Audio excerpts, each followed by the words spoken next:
Heritage Brand Panelists. Next, we're going to keep moving right along. I'm pleased to introduce Pauline Brown, who is Senior Lecturer of Business Administration at the Harvard Business School. Pauline will be leading our discussion on contemporary and digitally innovative brands. What lessons for heritage brands? Pauline is joined by Laure de Metz, General Manager Americas at Makeup Forever, Tom Patterson, Founder and Chief Executive Officer of Tommy John, Bridget Russo, Chief Marketing Officer from Shinola, Sarah Tam, Senior Vice President of Merchandising and Planning at Rent the Runway, and Olga Vidisheva, Founder and Chief Executive Officer of Shoptique.com. Please join me in welcoming our panelists and moderator.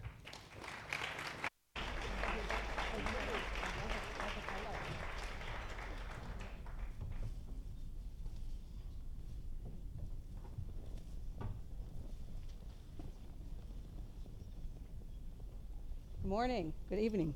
Is it evening yet? Good morning. And thank you, panelists, and thank you, Elsa, for putting together what I think is a very exciting day, and it's just beginning. So I am Pauline Brown, as mentioned, and I'm here to moderate the next and contrasting session on what we're calling contemporary and digitally innovative brands. What's interesting is if you actually look at the lineup, and we'll go over in a few moments what each of these companies do to disrupt the sectors they're in, there's actually a lot of differences. This is a very, very diverse panel. We actually, even though we're calling it contemporary, we have one representative of a company that's 130 years old. We have one that is about 3 years old. We have one that sells the ultimate women's product, Colors Cosmetics. And we have one that sells the ultimate men's product, underwear. We have 3 of you that actually sell products that you make and market, and 2 that don't make and market your own products, but sell other people's through your digital platforms. So very, very diverse panel, but there are some common threads, which is why we brought you all together. You all represent what we're calling a new wave of luxury. You all have emerged, at least in the consumer consciousness in recent years, post-Great Recession. You're all either built on digital platforms or you're using those digital platforms in very innovative ways. You're customer-centric. You're, in your own way, I would say, quite disruptive. And one thing's for sure, none of you are your grandmother's brands. So the question that we're hoping to answer today is what can those in the audience, particularly those who were on the Heritage Brand panel and comparable companies, learn from you and what you're doing so well. And I want to start, actually, we'll start with just a quick introduction, but rather than an introduction of your companies per se, if you could just introduce, in talking about your company for 1 or 2 minutes, what is it that actually makes it disruptive? And we'll start with you, Laure, Makeup Forever. Thank you, Pauline. I'm not sure. Yeah? Can you hear? No? Yeah? Okay. What makes Makeup Forever disruptive? I'll just give you a quick overview of who we are. We are a professional makeup artist brand created by a woman 31 years ago, Dani Sans. And when she created the company, it was really the mindset. She's a professional makeup artist, and she created a brand for professional makeup artists. So very disruptive in the sense that back then, makeup was pretty, may I say, boring. And she brought a focus on artistry and performance and an incredible array of colors. At that point, that was completely new and completely unheard of.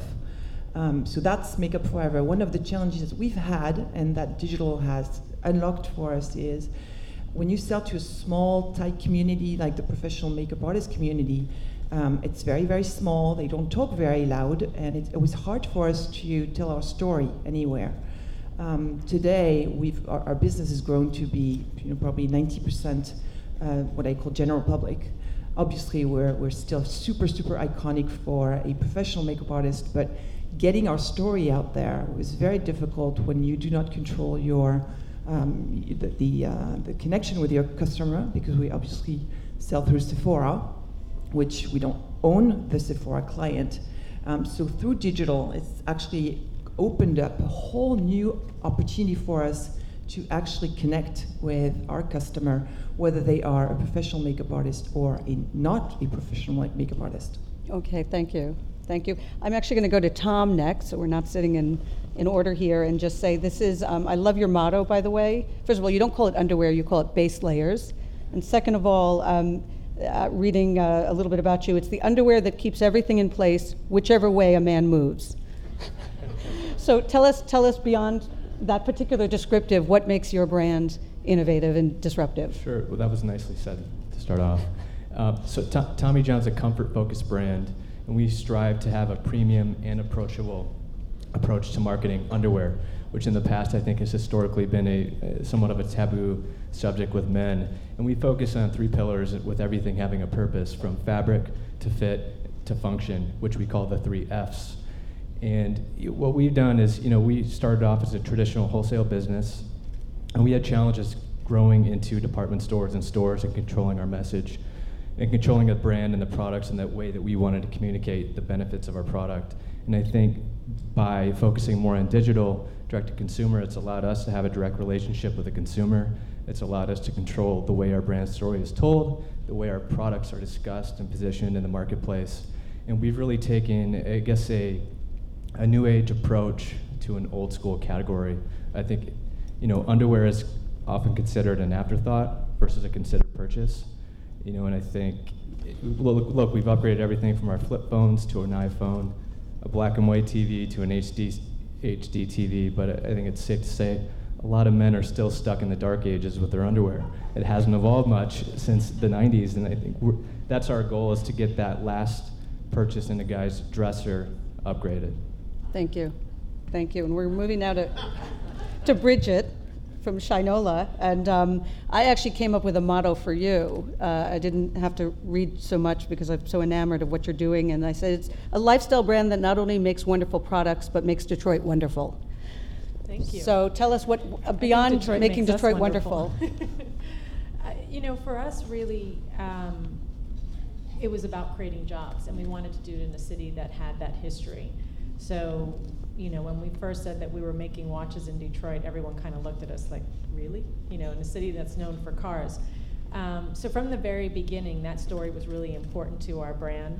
And telling the stories of the people making the watches. Most of the folks who are working in our factories, some worked on cars, but most of them did not work on watches before. This is very different, I think, from the luxury approach where you're primarily talking, you sort of build up the designer and that whole mystique. So to put our workers in our ads was something that I think that was a bit different. But that story of Detroit and the story of the Detroiters making our products was something that we put front and center. Thank you. Sarah, Rent the Runway. When it comes to fashion, you're not only changing the meaning of ownership, but now the meaning of subscription. Tell us more. So Rent the Runway is a fashion company, but we are also a technology and logistics company. We basically built a platform that does change the woman's sense of ownership, basically expanding the way she interacts with her wardrobe, basically expanding the fashion sector into the sharing economy. Like Uber, Netflix have taken the sharing economy, expanded it into the entertainment and the car industry. We are taking the sharing economy and expanding it into fashion. Thank you. And lastly, my little sister, Olga, founder and chief executive of Shoptiques, which most of you probably are unaware is the largest fashion marketplace in the world. It just had signed up its 5,000th boutique. Tell us how you see disruption in the world of fashion boutiques and what you're doing. Absolutely. Thanks for having me. Shoptiques, as Pauline said, is a marketplace for local physical boutiques all around the world.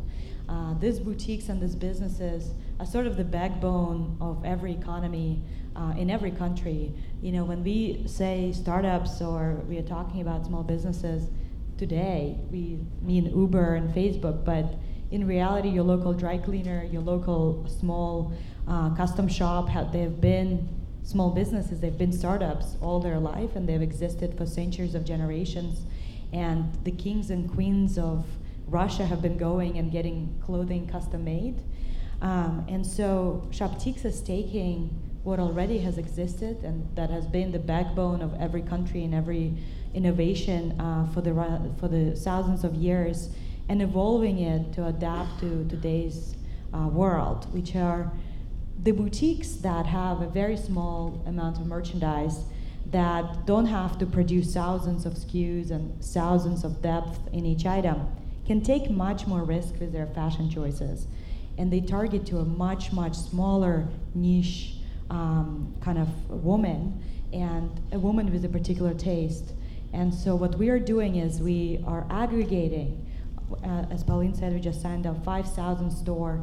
We reject over 80% of the stores that apply, so a very select group of boutiques that have a point of view, and we bring them online. And I think what at the core of our business is businesses that have existed for generations and centuries, but we are disrupting your idea of one, luxury.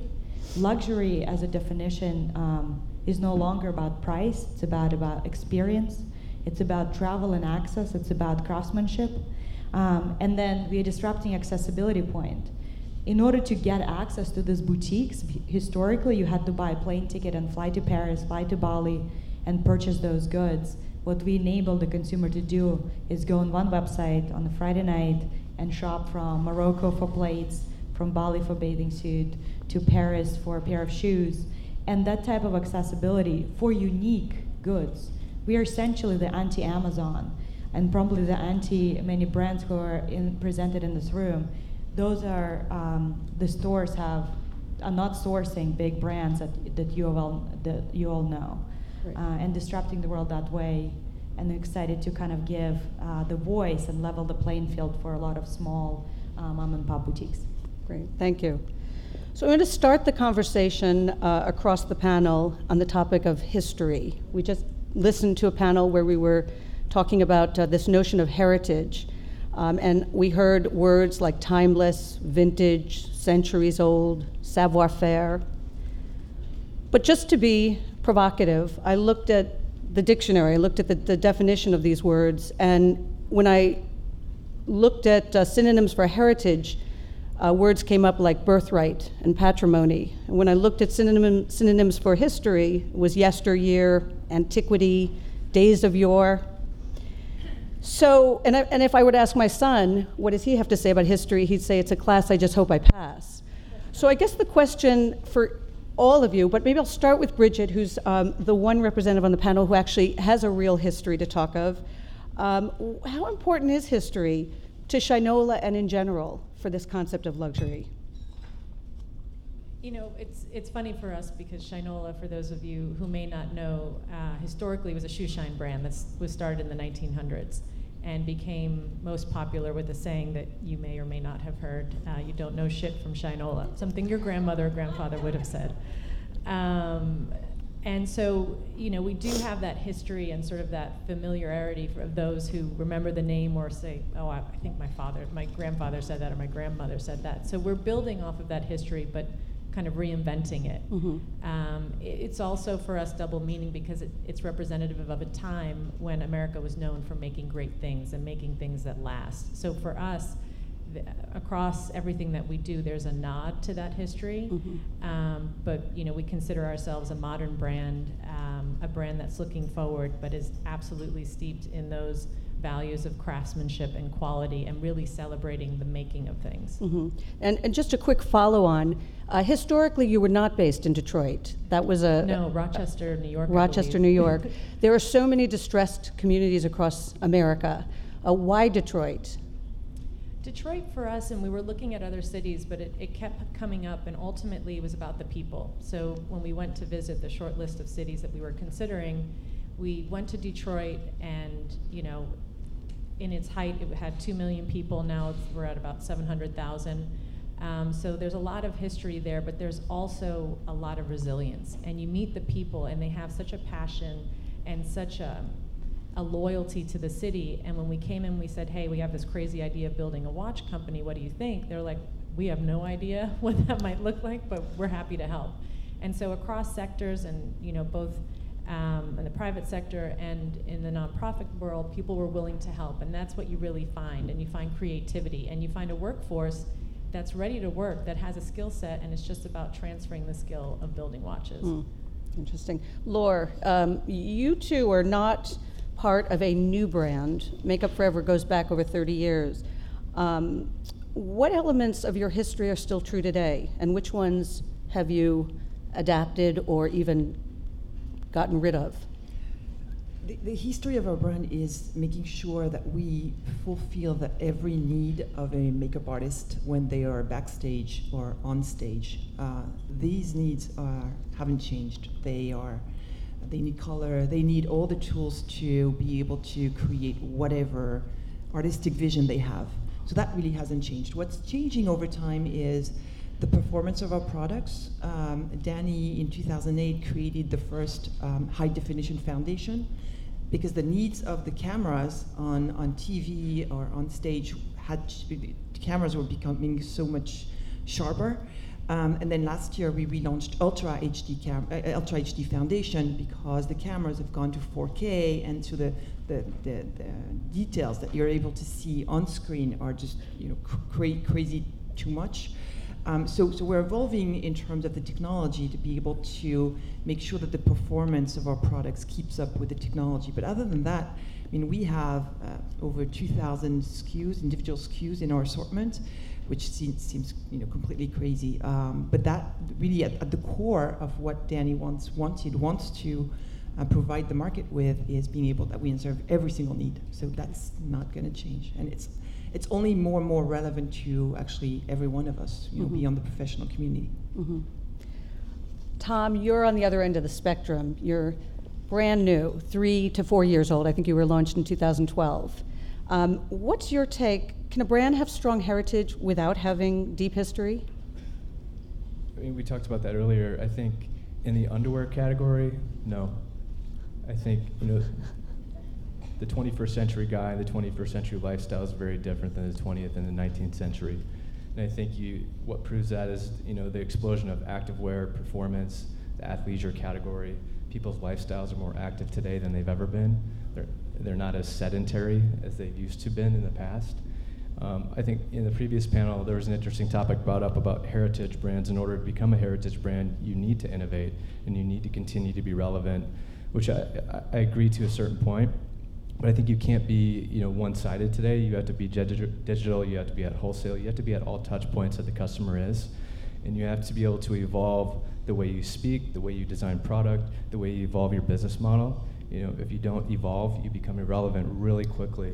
And I think in our category, inexperience, coming from medical device sales, it's brought a completely fresh approach to a category. And I think inexperience is often an asset in times of drastic change, like we're seeing right now in the market, on the way products are marketed from digital to social in every channel. So I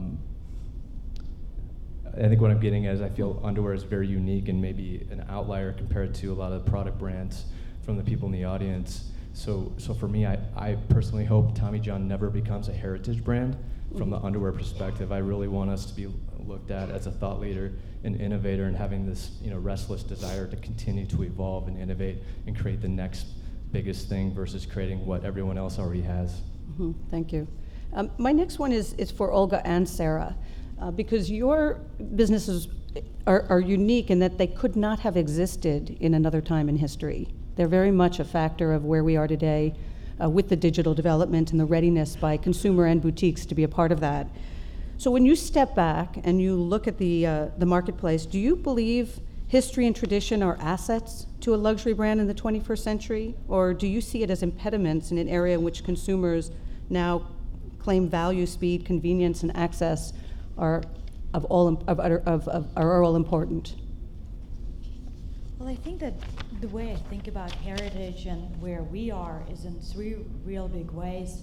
The reason people kind of mention heritage typically is because they want to highlight craftsmanship and experience, right? I think in our society, experience is good. Experience, I've seen this and I know what's better.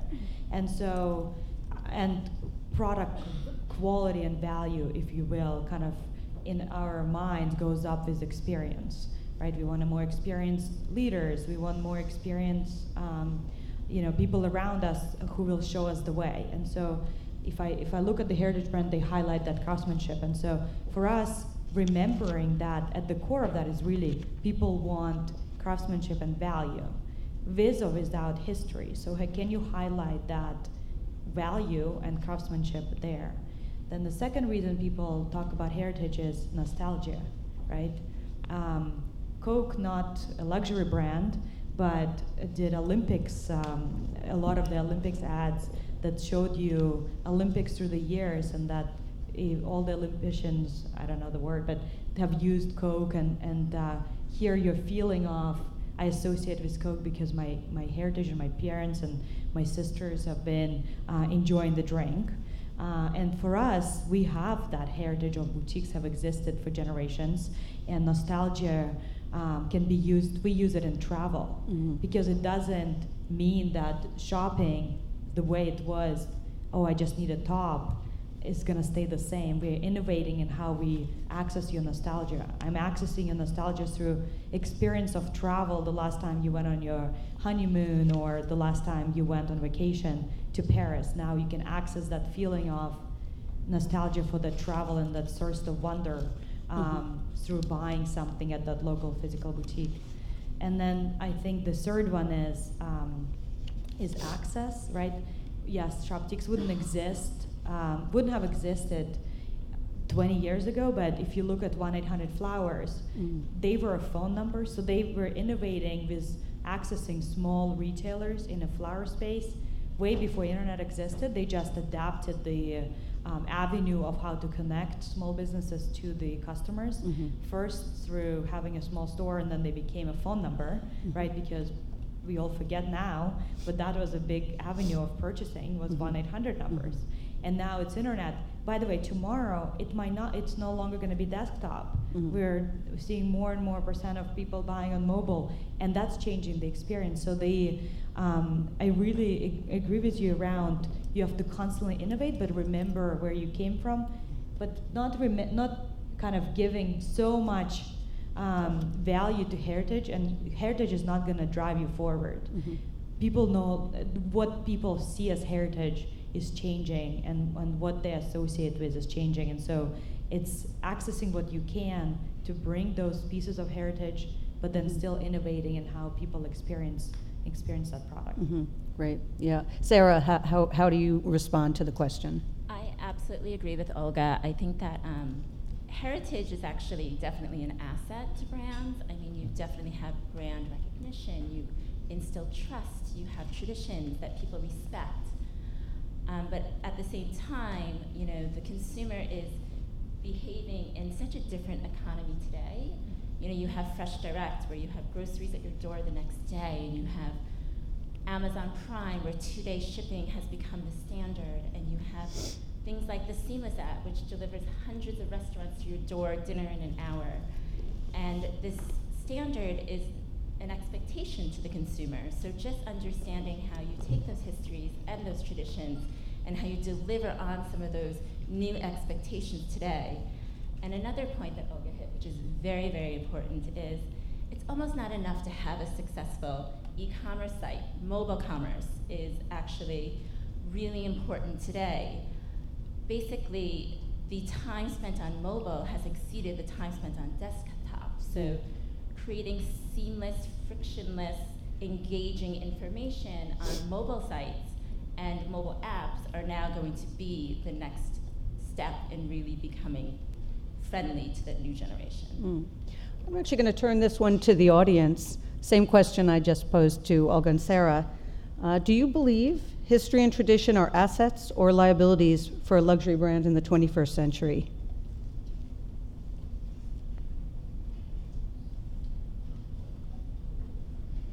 Wow, overwhelming. Okay. Well, I guess we'll move on from there to one of the 21st century luxury brands, and I want to actually ask another question to Sarah, which is, as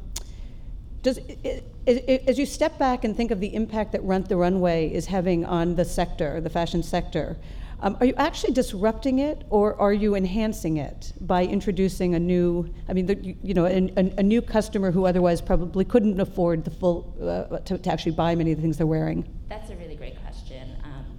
Rent the Runway built a platform to really give access and a different type of ownership to millennials who previously didn't have access.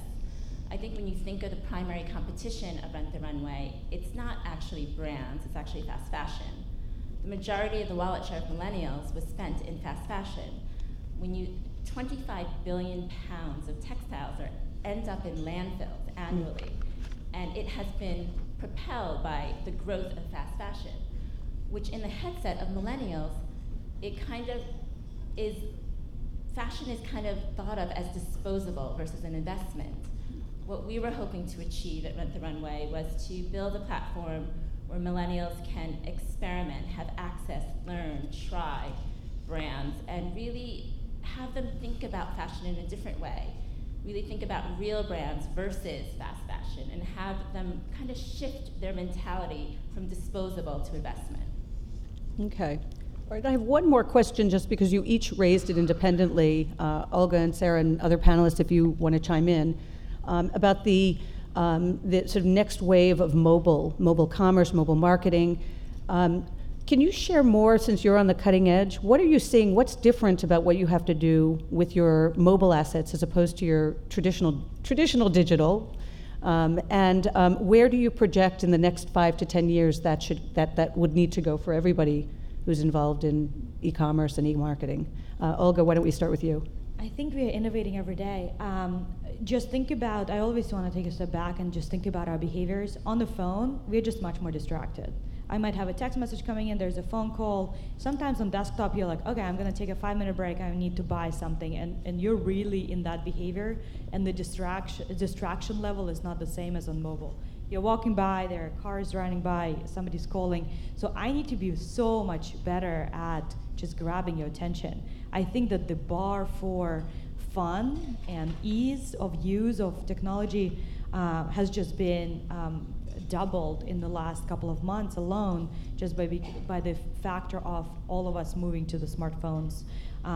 We spoke to Google, I think, a year ago, and they called it a micro trend, where literally in 1 month they saw the mobile usage doubled in 1 month. So usually it was going increasing, it was great, people kind of knew it was coming, and then it just doubled. One day everybody woke up and we were like, okay, no more computers, right? And so when you have those types of changes, I'm not really just thinking about mobile commerce. I think that's what we were thinking, started thinking about a year ago. We're thinking about, okay, I think consumers are moving to text messages. I mean, if you look at all of the companies that you text and you get your stuff back. Exact was the first. I was at Y Combinator. They were with me. They started 4 or 5 years ago. People started interacting with a text message because they want things more urgent in a way where all of these brands fit into their lifestyle and their life. And so we have to be thinking not only what mobile commerce looks like, but how do we kind of go ahead of that and be in the forefront of how people live their lives, and what else are we not thinking about that somebody's in a garage changing right now? And Sarah, do you have anything to add to that concept? Yes, mobile and e-commerce function in very different ways in the way you look at something. I mean, definitely on mobile, mobile is built vertically, where e-commerce is built horizontally. So the way you actually design a mobile site versus an e-commerce site is very different. Also, the touch points. Someone on mobile will have a shorter attention span, so you need to captivate her much faster and make that ease of transaction even faster to that consumer. I agree with Olga as far as text messaging, even using mobile beyond just the website or the app itself, but taking other technologies such as texting to communicate with consumers. Those are all key parts of growth. Yeah. So another question for the audience, because the way you're talking about mobile and digital at large, again, it's always focusing on the convenience, the access, speed, and transparency. And these concepts fly in the face of what we've been traditionally calling luxury. So to the audience, do you think digital tools and applications dilute the concept of luxury, given that focus I just described? or do they actually enhance it by providing better service levels and more innovative forms of communication?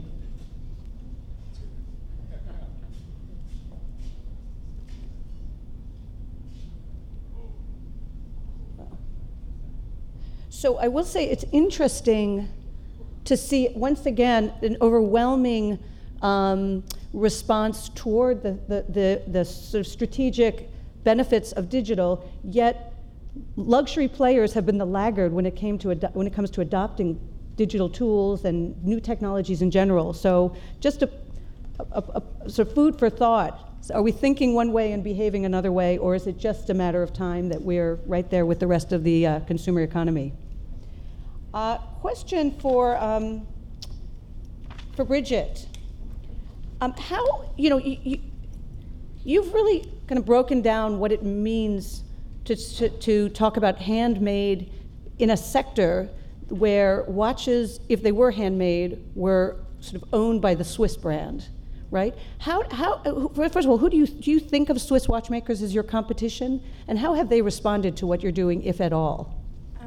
Not really. I mean, for us, and we operate within watches, but also outside of that, we sell bicycles, journals, so we're across many categories and continuing to grow that. So for us, really, we don't necessarily look at the Swiss watch brand specifically as competition. I think for us, again, we're at that price point where we're accessible. It's an easy buy for some people who are used to buying luxury watches at $2,000 and up. Maybe not as accessible for someone who's used to buying Timex, but you can kind of save up and it's a reality in, let's say, a couple of paychecks. So for us, I think, the idea of handmade, all watches for the most part are handmade. It was less about that aspect, but more so about the storytelling of the people who were making the products. And I think that connection and making that emotional connection to the city of Detroit and the people who are making the products, I think, was our point of difference. Mm-hmm. And I think that social currency that you have in purchasing a Shinola watch is something that's attractive to our consumer. Mm-hmm. And Tom, you have a super innovative website. It really tells your story in a powerful way and an original way. You also have a considerable size business in Nordstrom and other offline wholesale accounts. How do you get that story across in the wholesale, in Nordstrom? And is your customer there markedly different than the person the man who's buying from you direct? I think they're the same. We talked about earlier about underwear being a considered versus purchase versus an afterthought. It's still both, and I think, I don't think a brand reaches a potential today being online only. Like you had mentioned that earlier, Olga. You have to be in all channels and all in all places.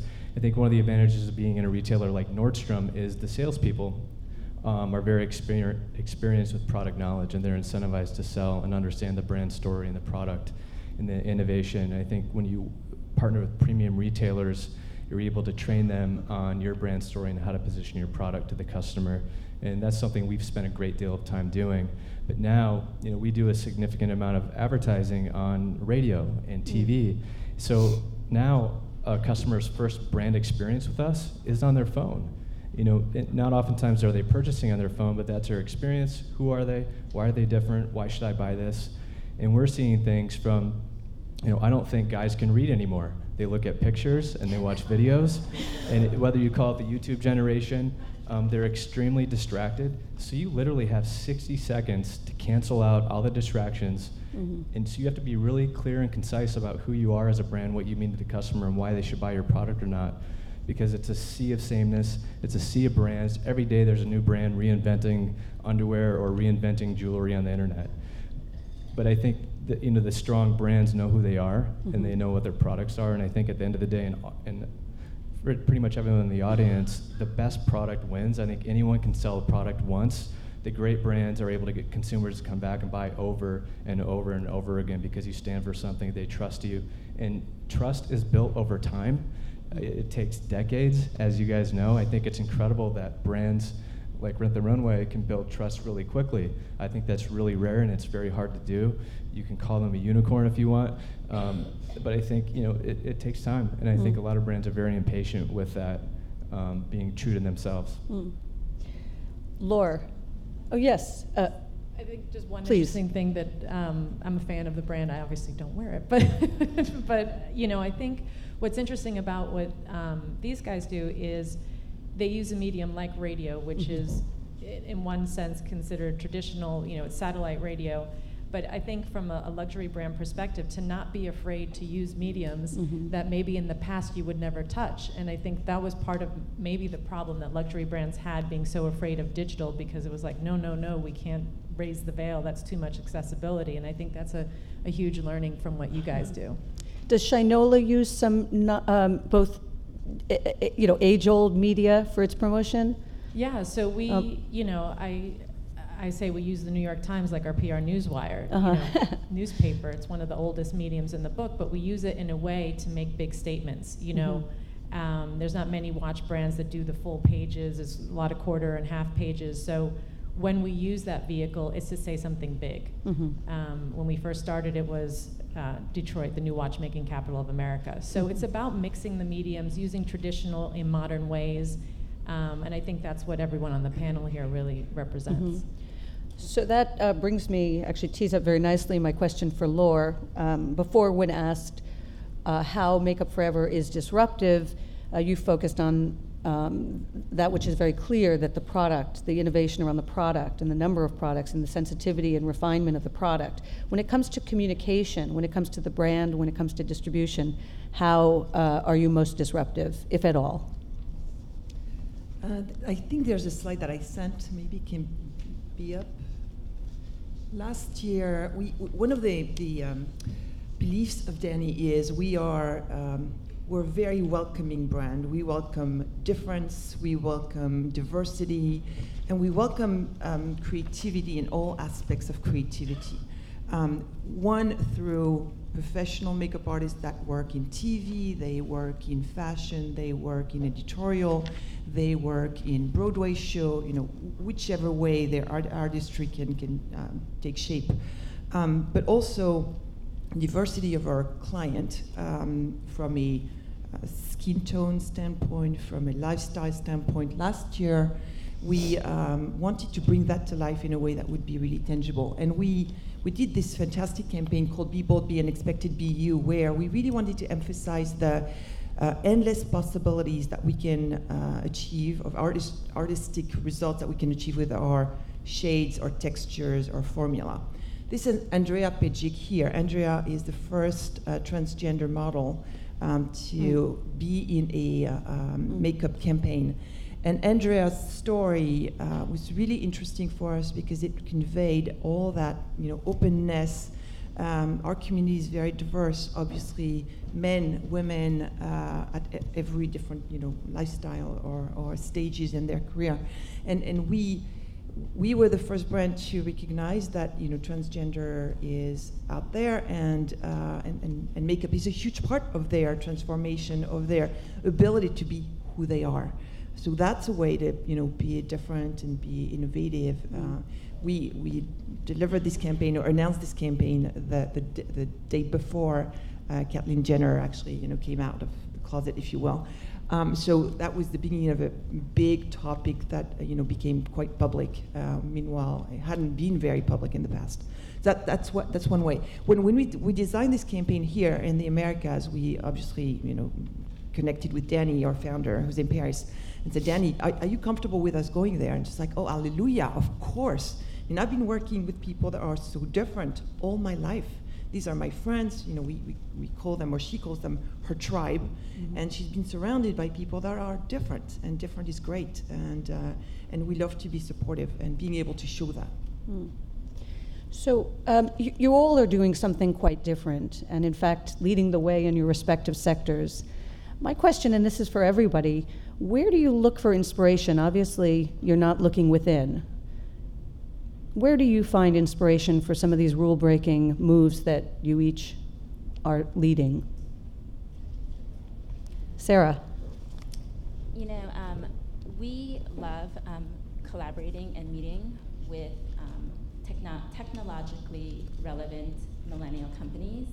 We make it a point to really collaborate with the founders of Blue Apron, Netflix, Uber, ClassPass, Stitch Fix. We have them all come in, and we actually meet with them once a month, and we kind of work through logistical workflows, communication patterns, pain points, just kind of, we're all kind of growing in a place that's very unexpected, and we're all have obstacles that we're all solving in different ways. So it's great to look to these technology advanced companies to kind of gain footing, to understand what they're doing, to reconcile our problems as well. Thank you. Olga? We talk to our customers a lot and trying to see what they're missing in ways where they can't really articulate that. They're not in our industry. They're not going to tell you, oh, that this metric is not going well because of this, or it's going great because of that. But if you just talk to them, and I read every single comment that our customers leave, and every email that we interact with them, and we talk to them on a regular basis, they'll tell you what they want without saying, this is what I want tomorrow. And just being really in sync with them has allowed us to kind of progress really quickly and see trends that people have not seen.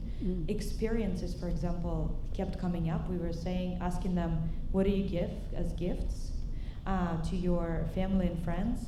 And historically, if you look, people were giving things. It was all about that physical thing. Now it's experience, let's go to the theater, let's travel together. And so being able to even reposition our brand by just talking to what they care about before, when they buy a sweater, what do they care about everything else in their life? And that has been really powerful for us. Great. How about you, Tom?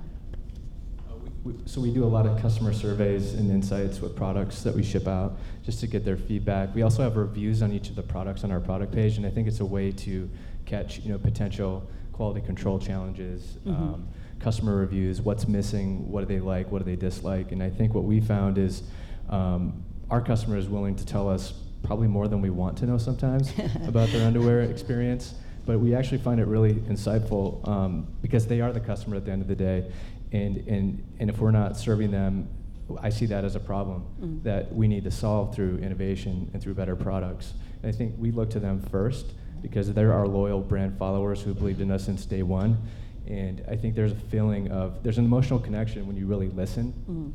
And I think that's what becoming a direct-to-consumer business allows you to listen versus hear, and listen and adapt and react quicker. And when you don't have a direct-to-consumer experience and the majority of your business is dependent at retail or on your own stores, you don't get that information. Retailers don't share it that often with the brand. You're not in there every day.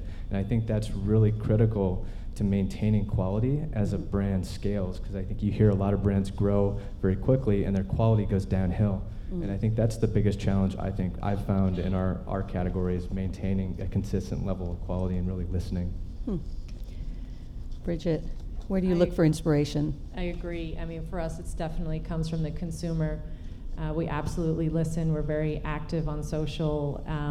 We have a community manager that just monitors Reddit and things like that and gives us the feedback. And we do react and we do listen to that feedback. And in addition to that, I would say really the people that work for the company across the board, whether they're in leather or watch manufacturing or whether they're in customer service or e-com, that feedback, it's an open plan office and it's an open forum for feedback and discussion. We ground our innovation really in the professional makeup artist, where we talk to them all the time. Danny is a professional makeup artist, and so their needs are at the core of what we do. To the extent of, we have a waterproof line called Aqua, and Danny's been working for years with a water ballet team in France, understanding what it means for a product to perform underwater. They are underwater for hours, and they want to look good, and they need color. And getting pigment to stay to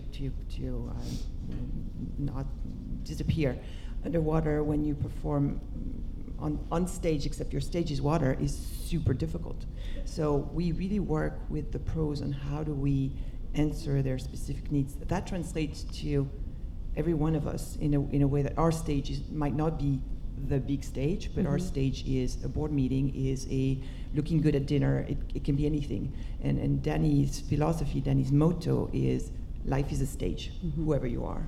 So if it's good enough for the big stage, it's fine for your everyday stage. Got it. That's where it comes from.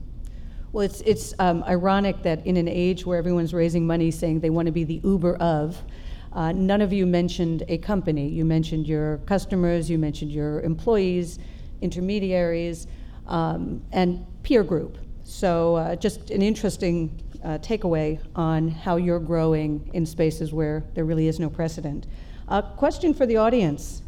So as you think of traditional luxury brands, which one is setting the best example in adapting to new technologies and that next generation consumer?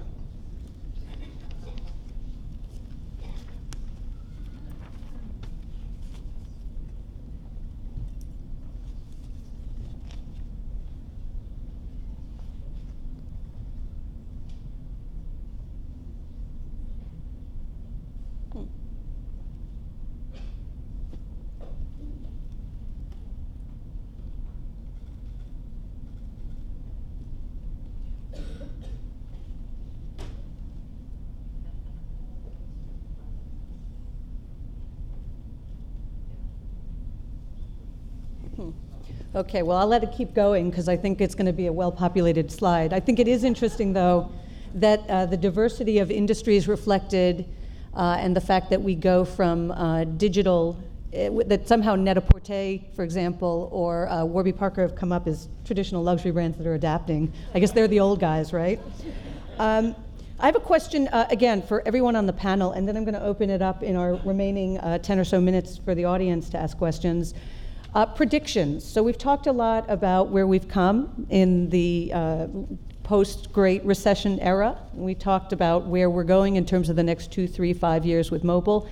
Looking out, let's call it 2030, what do you see? What do you see that will continue to either drive your business or maybe even be a sort of a cultural, technological, societal issue much bigger than your business alone?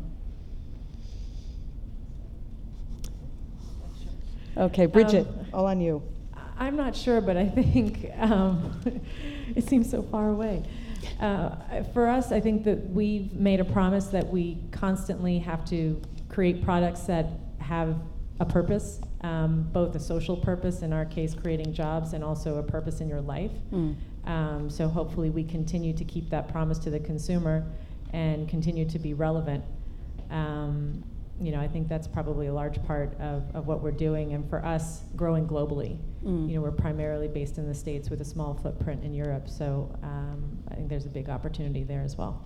Okay. I really hope that by 2030 we'll finally accept each other and ourselves, and I think that you're seeing the trend, and it's really amazing that you guys did that campaign with a transgender woman, and I think that finally all the kind of social and human things are coming out to the surface and people are talking about it, and I'm just really excited to see what type of innovation we can do once we're done blaming each other and like thinking about kind of all these things that really we should just accept each other for who we are and move forward. And there's an interesting TED Talk we talked, I think, a little bit about yesterday about what makes humans happy.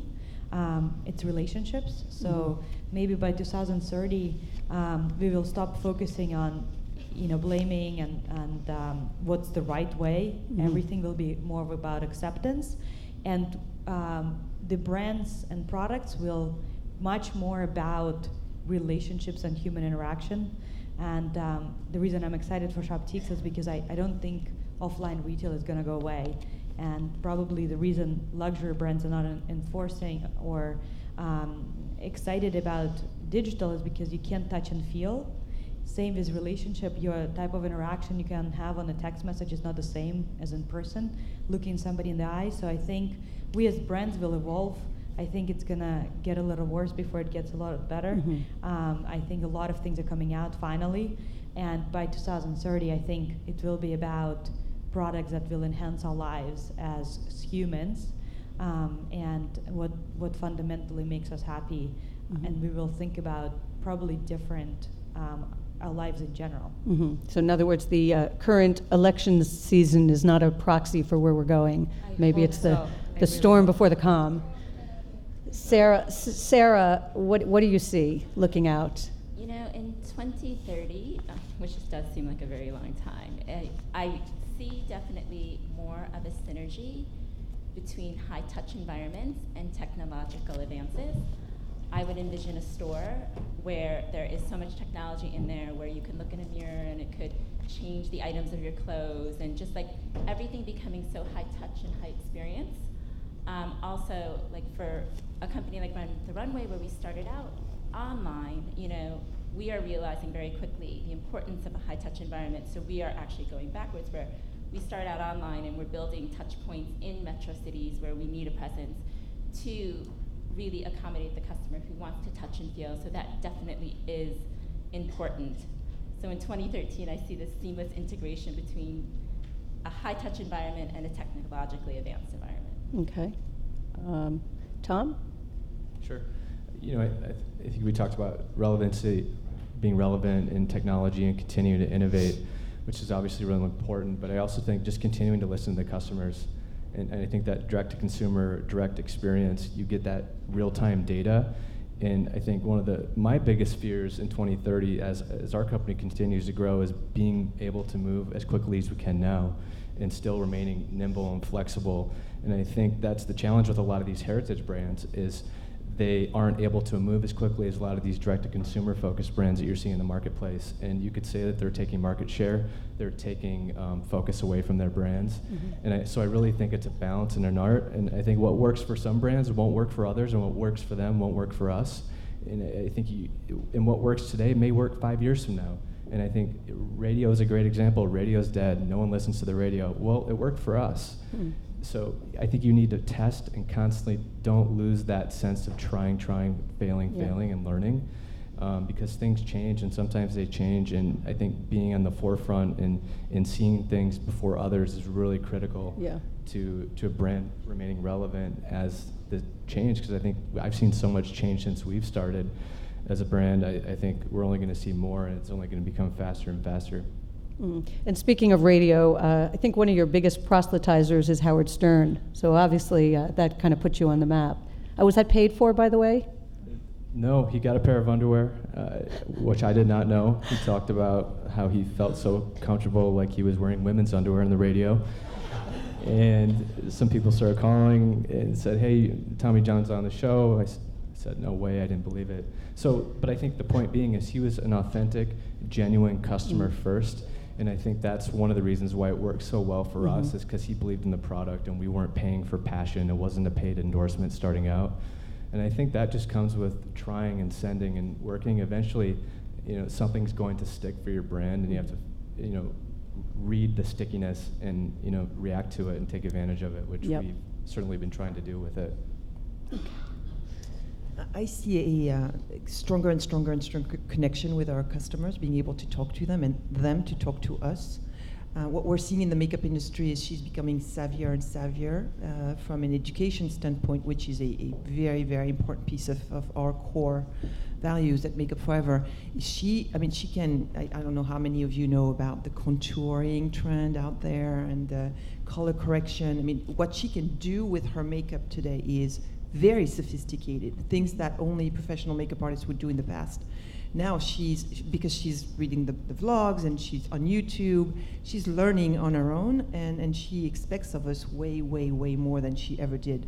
So she's elevating her knowledge. We have to keep up. We have to be ahead of the curve. We are. But how do we bring that knowledge, that expertise, that professionalism that she might not be able to find elsewhere? So the performance of the product becomes critical. I mean, you got to have it. Yep. You can't cheat on her on this. So I'm going to I have a few questions from the audience, but one that actually picks up on your question about, or your comment about performance. For the three of you who actually make product, and in two cases in apparel, in one in, I guess you could call it facial apparel, right? What do you envision with wearable tech? Where is it today? Where's it going? And does it have a place in your respective production lines?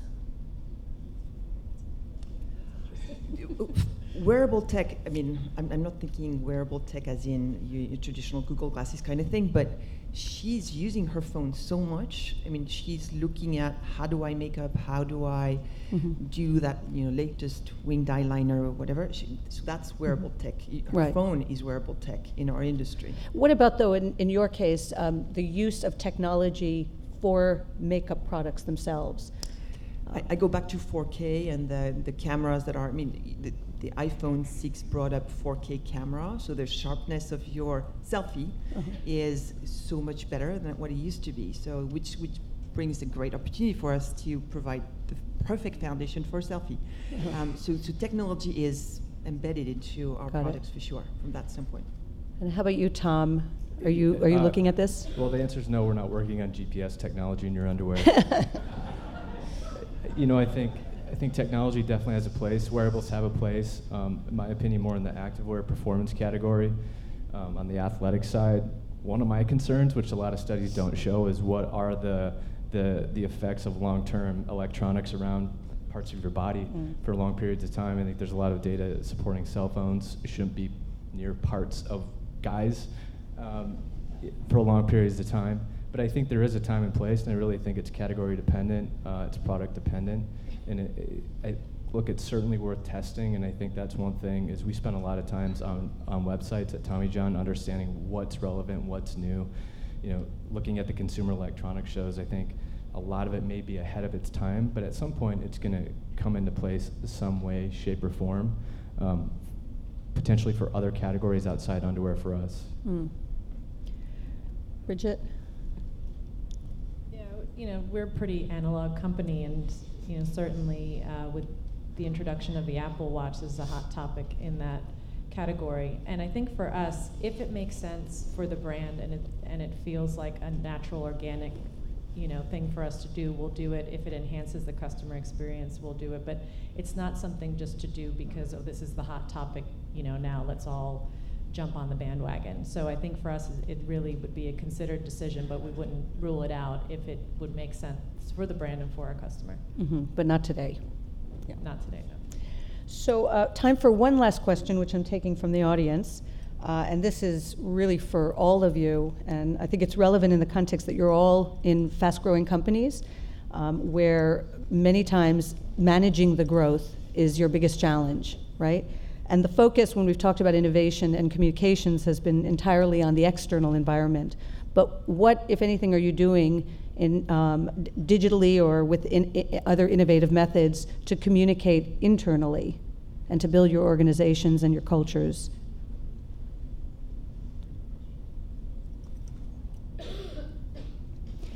Bridget, you I think we're still working on that. We just started working on or using a platform called Jostle, and just getting people into the practice of using it.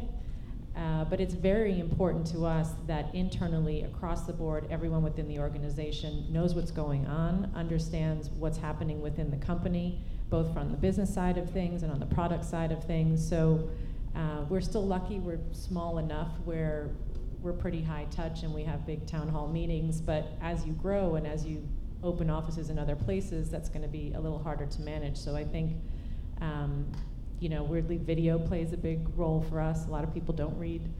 And so using video as a tool, not only to educate people outside of the company, but also internally. Okay, thank you. Yes, Tom. I think it would have been a lot easier when there was fax machines and phones. Now there's just so many different types of technology, from GChat to Skype to text messaging. It's not easy. I think we're always evolving and testing better ways to communicate as we grow internally, and striving to have some sort of consistency, whether it's town hall meetings, weekly meetings, quarterly stand-ups. But I'd be lying if I said we're using one channel consistently 100% of the time, because I think what we're using today was different than 3 months ago, was different than a year ago, and we'll probably be using some new forms 3 months from now. But I think that's the challenge, is being consistent and adapting to the ways your team communicates and the way your brand communicates, because I think there are consistencies with each company, but there are differences too, and just realizing that you want to have your own style and your own way to communicate at the end of the day. At least we do. Yeah, thank you. Sarah. You know, this is something that we think about every day at Rent the Runway. I mean, we move so fast and we're growing so fast. I think a lot of the questions are always around scalability and how we scale responsibly. You know, so for us, communication is integral. You know, we are always meeting every Monday, every Friday. We do stand-ups within groups. We have demos on Fridays just to share information. It's really just important that the flow of communication is really touched from every part of your organization and that decisions are made quickly because it does matter.